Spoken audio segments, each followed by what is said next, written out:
தாய் வீடு செப்டம்பர் 2024. ஆரையூர் அருள் சிறப்பு பக்கம். ஆரையூர் அருளின் கட்டுரைகள் நோக்கும் போக்கும். எழுதியவர் மா. உலககேஸ்வரம். வாசிப்பவர் சாம்பவி. தமிழ் இலக்கியத்துறையில் தன்னை நிலைநிறுத்தி சாதனைகளை புரிந்து பல விருதுகளுக்கும் பாராட்டுகளுக்கும் சொந்தக்காரனாக விளங்கும் ஆரையூர் அருளம்பலத்தின் சிறப்புகள் எண்ணிலடங்காதவை. கவிஞராக, எழுத்தாளராக, நடிகராக, இலக்கிய விற்பனராக திகழும் இவரின் கலைப்பணியானது என்றென்றும் இச்சமூகத்தினராலும் பாராட்டி கௌரவிக்கப்பட வேண்டியதொன்றாகும். தற்போது அருகி வரும் எமது பாரம்பரிய கலைகளுக்கு உரமூட்டுவதாக இவருடைய கலை இலக்கிய செயற்பாடுகள் அமைந்துள்ளன. இதற்கு இவரால் எழுதி அளிக்கை செய்யப்பட்ட கூத்து, வில்லுப்பாட்டு, கும்மி, கரகாட்டம் என்பன சிறந்த எடுத்துக்காட்டுகளாகும். ஆரையூர் அருள் கலை இலக்கியத்துறை வளர்ச்சிக்கு ஆற்றி வரும் பங்களிப்புகளுக்காக கலாசார அமைச்சு கலாபூஷணம் விருது வழங்கி அவரை கௌரவித்தது. மேலும் இவரால் வெளியிடப்பட்ட கிராமத்து உள்ளங்கள், இறையின்ப பாவாரம் போன்ற நூல்களுக்கு விருதுகளும் கிடைக்க பெற்றமை இவரது திறமைக்கு சான்றாகும். இவரது எளிமையான போக்கிற்கு பெருமை சேர்ப்பது போல செம்மொழி புலவர் பட்டமும் இவருக்கு வழங்கப்பட்டது. சமூகத்தின் பண்பாட்டு கோலங்களை ஆரையூர் அருளம்பலம் சிறுகதை, கட்டுரை, கவிதை, நாடகம், வில்லுப்பாட்டு, சடங்கு பாடல்கள், கூத்து என பல வடிவங்களில் எடுத்தியம்பியுள்ளார். 35க்கும் மேற்பட்ட இவருடைய கட்டுரைகள் உள்வாங்கி இவ்வாய்வு கட்டுரை எழுதப்படுகிறது. ஆரையூர் அருளம்பலத்தின் கட்டுரைகளை வரலாறு சார்ந்த கட்டுரைகள், நிகழ்கால கதைகள், அறிஞர்களின் சிந்தனைகள், இந்து மத வழிபாட்டு முறைகள், இலக்கியத்தோடு தொடர்புபட்ட கல்வி முறைகள் என வகைப்படுத்தி ஆராயலாம். இலக்கியம் சார்ந்த கட்டுரைகளில் கலை இலக்கியமும் கல்வி செயற்பாடும், சிறுவர் இலக்கியமும் இலக்கிய விபரணமும் கவிதை அமைப்பு போன்றனவும் விரவி நிற்கின்றன. கலை இலக்கியமும் கல்வி செயற்பாடும் எனும் இவருடைய கட்டுரை கலை இலக்கியங்களை கல்வி செயற்பாடுடன் எவ்வகையில் தொடர்பு படுத்தலாம் என்பதை ஆராய்கின்றது. இவர் வையத்துள் வாழ்வாங்கு வாழ்வதற்கு மனிதநேய பண்புகள் அனைத்தையும் ஒட்டுமொத்தமாக திரட்டி தருவது கலையும் இலக்கியமுமே என்கின்றார். ஆயகலைகள் 64னையும் இக்கட்டுரையில் குறிப்பிட்டு இலக்கியமே கலைகளுக்குள் தலையாய கலையாகும் என்பதை தெளிவுபடுத்தியுள்ளார். மகாபாரதம், இராமாயணம், சிலப்பதிகாரம், மணிமேகலை போன்ற இலக்கியங்களில் மனித வாழ்வியலில் ஒழுக்க அறநெறிகள் வெளிக்காட்டப்படுவதையும் அவர் சுட்டிக்காட்ட தவறவில்லை. கலை, இலக்கியம் என்பன ஒரு நாணயத்தின் இரு பக்கங்கள் என இக்கட்டுரையில் கூறும் இவர், இலக்கியங்கள் கல்வி செயற்பாடுகளை முன்னெடுக்க பயன்படும் தளங்கள் எனவும் விளக்கியுள்ளார். அத்துடன் கலை இலக்கியங்களை கல்வி செயற்பாடுடன் இணைப்பதற்கான வழிகளையும் கூறுகின்றார். முறைசார் கல்வி திட்டமிடலில் இலக்கியங்கள் தொடர்பாக புதிய செல்நெறிகள் இணைக்கப்படும் போது கலை இலக்கியங்களை பாதுகாக்க முடியும் என்பதையும் உணர்த்தியுள்ளார். சிறுவர் இலக்கியம் எனும் கட்டுரையானது சிறுவர் பாடல்கள் எனும் தலைப்பிலுள்ள நூலுக்கு எழுதிய விமர்சனமாக அமைந்துள்ளது. இதில் சிறுவர் இலக்கியமும் நவீன இலக்கியங்களில் ஒன்றென வலியுறுத்தும் இவர், சிறுவர் இலக்கியங்களை எழுதுகின்ற பலரும் சிறுவர் உளவியல் தொடர்பான அறிவியல் சார்ந்து சிந்திக்காமலும் சிறுவர்களாக மாறாமலும் பெரியவர்களாக நின்று எழுதுகின்றார்கள் என்பதையும் சுட்டிக்காட்டியுள்ளார். இதில் சூழலியல் தொடர்பான விடயங்களுக்கு முக்கியத்துவம் அளிக்கப்பட்டு குறிப்பிட்ட சமூகத்தின் வாழ்க்கை முறைகளை உதாரணங்கள் மூலம் விளக்கியிருப்பதையும் காண முடிகின்றது. மு. அருளம்பலத்தின் இலக்கிய விபரணம் எனும் கட்டுரை சிறுகதை குறித்து பேசுகிறது.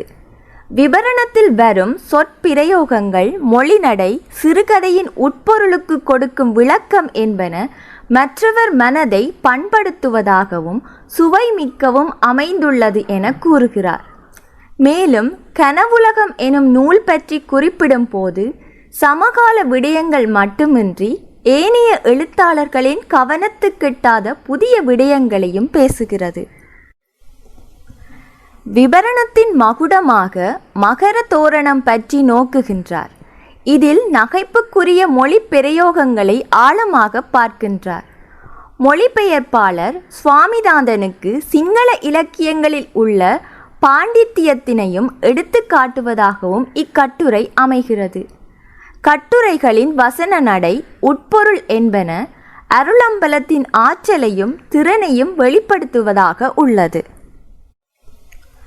விபுலானந்தர், ராமானுஜர், சுவாமி விவேகானந்தர் முதலான அறிஞர்களின் கருத்துக்களையும் சமூக பணிகளையும் கட்டுரைகள் பலவற்றில் எடுத்தாண்டுள்ளார். விபுலானந்தரின் சமரச சமத்துவ சமூக பணி எனும் கட்டுரையின் தலைப்பிலேயே கட்டுரையின் மையக் கருத்துகள் உள்வாங்கப்பட்டிருப்பதை அவதானிக்க முடியும். விபுலானந்தர் பற்றிய சகல விடயங்களும் வாசகர் மனதில் ஊற்றெடுக்கும் வகையில் கட்டுரையின் வசன நடை அமைந்துள்ளது. இக்கட்டுரையில் விபுலானந்தரின் சிறப்புகளை கூறும் இவர் குறிப்பிட்ட ஓர் இனத்திற்கு மாத்திரமின்றி அனைத்து சமூகத்திற்கும் கிடைத்த மாபெரும் பண்பாட்டு கலை பொக்கிஷமாக விபுலானந்தரை காணுகின்றார். சமரச சமத்துவ சமூக பணிகளின் ஊடாக தூங்கி கிடந்த சமுதாயத்தினை விபுலானந்தர் வீறு கொள்ளச் செய்வதையும் இக்கட்டுரையில் தெளிவாக சுட்டிக்காட்டியுள்ளார். சாதி கொடுமையை தகர்த்தெறியவும் தாழ்ந்த சமுதாயத்தினை மேம்படுத்தவும் கல்விதான் முக்கியம் என்பதை உணர்த்தி இதற்கு மட்டக்களப்பு சிவானந்தா பாடசாலை சான்றாக அமைந்துள்ளதையும் தெளிவுபடுத்தியுள்ளார். சமூகத்திற்கு தேவையான சமரச நோக்குக்கு வித்திட்ட ஆரம்பகர்த்தா விபுலானந்தர் என்பதை இக்கட்டுரை நிறுவிச் செல்கிறது. ராமானுஜர் கணிதத்துறைக்கு ஆற்றிய பங்களிப்பை சுபீட்சம் சஞ்சிகையில் எழுதிய கட்டுரை உணர்த்தி நிற்கிறது. ராமானுஜர் வாழ்க்கையை சுருக்கமாக குறிப்பிட்டு சில கணித துணுக்குகளையும் இக்கட்டுரையில் குறிப்பிட்டுள்ளார். இவ்வாறே சுவாமி விவேகானந்தர் பற்றிய கட்டுரையில் விவேகானந்தரின் சமூக மற்றும் சமத்துவம் சார்ந்த சிந்தனைகளையும் அவருடைய ஆன்மீக பணிகளையும் விளக்கியுள்ளார். குறிப்பாக சாதி வேற்றுமையை கண்டித்து அதன் கொடூர தன்மையிலிருந்து விடுபட விவேகானந்தர் கையாண்ட முறைகளையும் இக்கட்டுரையில் அருளம்பலம் சுருக்கமாக கூறியுள்ளார். சாதி வேற்றுமை சமய சமூக முன்னேற்றத்திற்கும் ஒரு தடைக்கல் என்பதை இக்கட்டுரையில் ஆழமாக வலியுறுத்தியுள்ளார். விவேகானந்தர் கல்வி தொடர்பாக கூறியவற்றை சுருக்கமாக கூறி கல்வியின் இறுதி நோக்கு மனிதத்தன்மையை தருவதாக இருக்க வேண்டும் என்பதையும் தெளிவாக சுட்டிக்காட்டுகிறார். அருளம்பலம் அவர்களின் இலக்கிய படைப்புகளில் இந்து மதத்துடன் தொடர்புபட்ட கட்டுரைகளும் உள்ளடங்குகின்றன.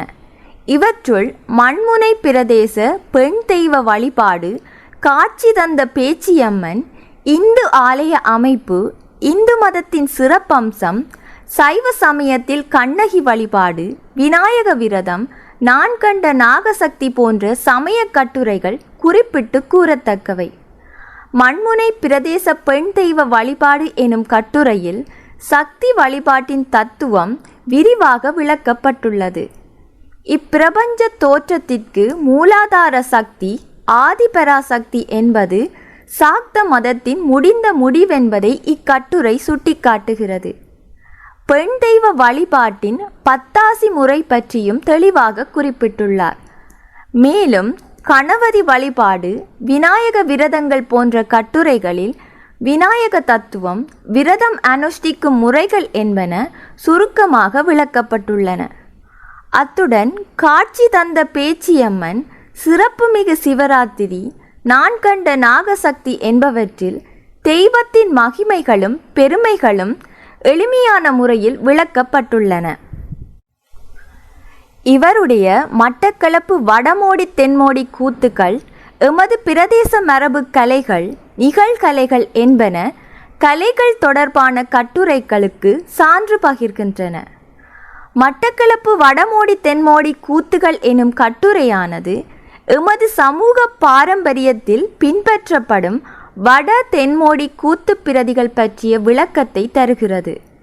இதில் கூத்தின் அடிப்படை தன்மைகளை விளங்கப்படுத்துவதுடன் அண்ணாவியா செயற்பாடுகள் எவ்வாறு அமைய வேண்டும் என்பது தொடர்பாகவும் கூறப்படுகிறது.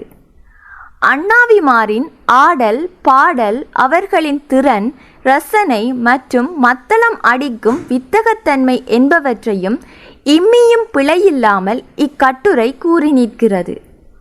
கூத்தின் வழிநடத்தி செல்பவராக அண்ணாவிமார் அமைதல் வேண்டும் என்பதையும் இக்கட்டுரையில் குறிப்பிட்டுள்ளார். எமது பிரதேச கூத்துகளின் கையெழுத்து பிரதிகளின் பாடுபொருளாக மகாபாரதம், இராமாயணம் ஆகிய இதிகாச கதைகள் எடுத்தாளப்படுகின்றன. கடந்த சில தசாப்தங்களில் கூத்து மீளுருவாக்கம், நவீனமயமாக்கல் உருவாக்கத்தின் போது சமகால சம்பவங்களும் கூத்து பிரதிகளில் உள்வாங்கப்பட்டிருப்பது ஆரோக்கியமானது. அடுத்து பிரதேச மரபு கலைகள் தலைப்பில் எழுதப்பட்ட கட்டுரையானது தற்கால சமூகத்திற்கு எமது பிரதேசத்திற்குரிய பாரம்பரிய மரபு கலைகள் தொடர்பான விடயங்களை வெளிக்கொணர்கின்றது.